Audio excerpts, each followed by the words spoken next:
In the SEP, there's what I would characterize as a relatively modest increase in the unemployment rate from a historical perspective, given the expected decline in inflation. Now, why is that? So really, that is what we generally expect, because we see the current situation as outside of historical experience in a number of ways, and I'll mention a couple of those. First, and you know these, but first, job openings are incredibly high relative to the number of people looking for work.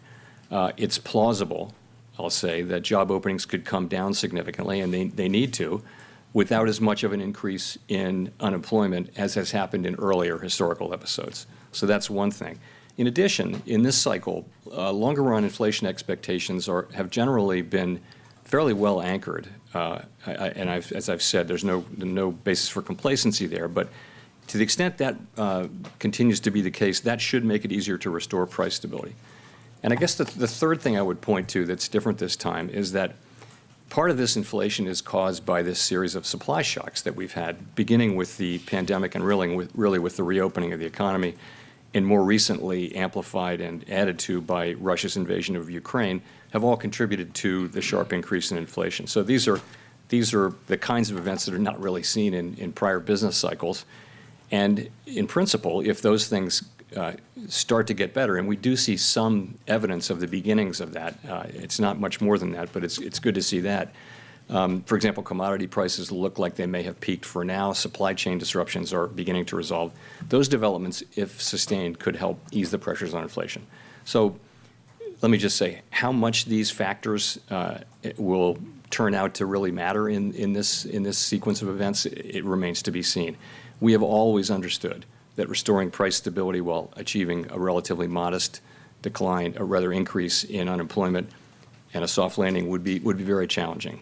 And we don't know. No one knows whether this process will lead to a recession, or if so, how significant that recession would be.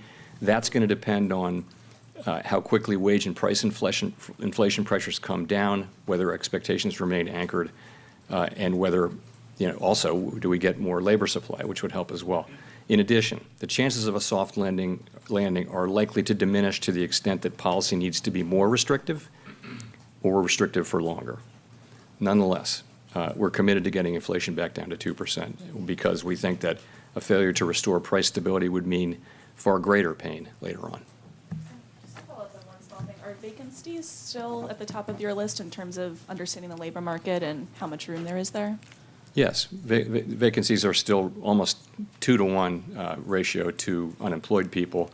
That and quits are really very good ways to look at how tight the labor market is and how different it is from other cycles, where generally the unemployment rate itself is the single best indicator. We think those things have for quite a time now really added value in terms of understanding where the labor market is.